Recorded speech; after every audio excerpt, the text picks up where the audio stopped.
Yeah, man, I just want to go ahead and do my review about state of California. Now, here's me departing my Section 8 middle class home. On my way to California, I actually took the bus, mega bus, from Chicago to Indianapolis because the cheapest flight I could find to the West Coast at that time was for $110 on Frontier Airlines, Indianapolis to San Diego. Any other flight directly from Chicago to California would have cost about three, four, $500 around mid-January. I don't know why. I guess everybody was trying to go to California on the weekend, and I land in San Diego. Now, upon landing in San Diego, this is the same town where Nick Cannon is from. And as you can see, it's just a absolute beautiful place. You could walk around with a T-shirt on. People was looking at me weird because I had on a jacket. And eventually I made my way to the Greyhound station. It's located in a rough part of town. They got an outdoor Greyhound station where you gotta sit and chill. And just like a desert, it's very hot during the day, but at night it got so cold to the point where I was shivering even with my jacket on. Around that Greyhound station it looked real rough. You had a lot of homeless people around there, but of course you got your beautiful palm trees and all that. Eventually, I made my way to LA. Now, in LA, the Greyhound station is located in a Mexican neighborhood. And right across the street from the Greyhound station, there was like a parking lot. Just parking their cars, kind of like a Fast and Furious movie meet where all the cars are parked and people just, congregating with each other, socializing with each other and whatever. There was some kids playing soccer with goals on each side of the parking lot. And you got the grown dudes drinking, chilling, in front of their cars, and you don't see no police officers around. See, in Chicago, you don't really see that. I mean, you might see it once every blue moon at like a public park or something like that, but you best to believe that there's gonna be some police cars nearby. So inside the Greyhound station, waiting on the bus, I got my ticket at the last minute, so I got the premium bus, right? Wasn't that many people on there, a lot of leg room, and surprisingly it was a little bit cleaner on that bus than it was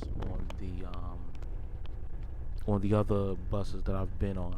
And also I noticed that on the West Coast, as far as the Greyhound goes, people, the bus drivers don't make any announcements. They don't be like, hey, these are the rules of the bus, you gotta follow them. They mostly do that in the East Coast, Midwest, or whatever, down south. But surprisingly in California, maybe it was just a coincidence, but I didn't hear those announcements at all. In fact, when I got off the Greyhound bus in San Francisco, I saw a roach all the way in the back, and I informed the bus driver. His response was, all Greyhound buses got roaches. I'm like, wow, at least he kept it real. So I get on the bus, and first I see this one, middle-aged guy, bald head, with a fur coat on, eating like a $3 box of chicken wings. It was really weird. I'm like, these dudes are sophisticated. Then there was a gay thug on the bus. He had on a black hoodie, real dark in the face, and he had what seems to be some blue jean capris or whatever. They were real tight. I knew he was gay when he started talking. Hey, I'm like, wow, interesting. In fact, there was another guy on the bus. This gay dude, I guess, I don't know if he knew the guy or didn't know him, but he sat in the same seat with this other dude and sparked up conversation. Now during the bus ride, the gay dude started playing a song. The song was "I'm So Into You" by Fabulous and I think Tamia, if I'm not mistaken. So he started playing the song, and I could have swore that it was a gay remix. Well, maybe my ears just heard it wrong because I knew he was, gay and whatever. But the song went like, I'm so into you, right? But his version was like, I wanna suck on you. I'm like, did I just hear what I think I heard? Or maybe it was just my brain just hearing things or whatever. I don't know. So we continue on to the Union Station downtown, and then all the way to San Francisco, which was like a straight shot. We only made like one stop in Avenal, I think. And then also you see like some crayon looking white girls up there, a lot of hip white girls. So when we get to Avenal, they actually got showers at that rest stop, and the guy didn't want me to, take a shower because he said he let another Greyhound passenger take a shower, and he ended up missing his bus and was really pissed off about it. But the bus driver actually got to that rest stop really early because, the bus left really early, like around 3 o'clock in the morning or something like that, is the time we got there. So we had a 40-minute layover. I was like, hey, I'm going to be quick. And sure enough, I was quick and everything was all good. But see, the gay dude didn't pay attention to me the whole time, right?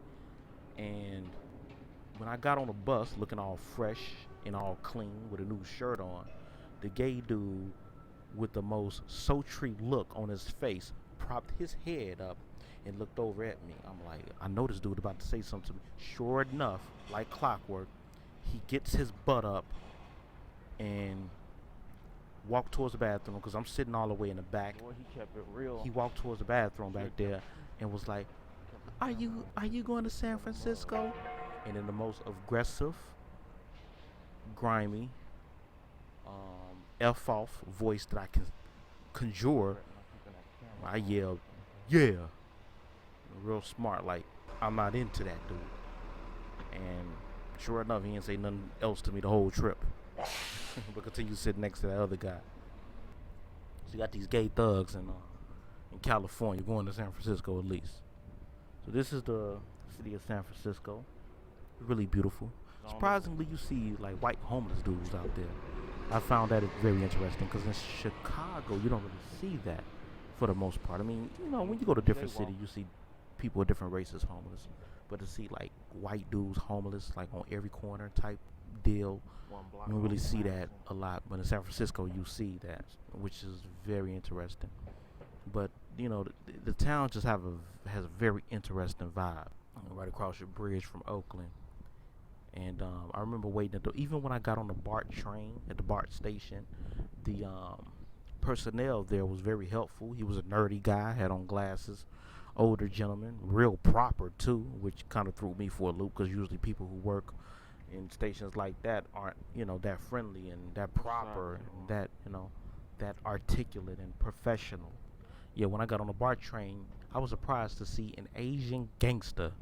This dude, he dressed like any other gangster, but he was Asian, and he looked like he was down. I was actually scared of the dude, the way he was carrying himself, although he was Asian. See, where I'm from in Chicago, I mean, you got Chinatown, and you got the second Asia town on the north side, but you don't see like gangster, gangbanging Asian people like that.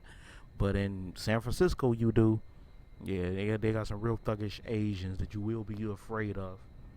Throw down, it seems. But yeah, I saw this older black dude with a purple mohawk, and he was dressed eccentric as if he was Rick James or somebody. Waiting at the BART station, and I saw this heavyset guy who looked like E40. He had on the glasses just like E40. He had a fashionable outfit with a designer book bag, just waiting on the train. It was funny. There was also a thuggish dude who came down there, right, to the area where I was at. I was trying to get on the very last car, and he had on a black hoodie. He also had on the blue jeans. So he came down there. He looked like he was going to rob me. I'm like, shoot, is this dude going to rob me or something? Do you know that this dude pulled out a newspaper and started reading it? Gangsters who read out in the Oakland, San Francisco area, and that's true, man.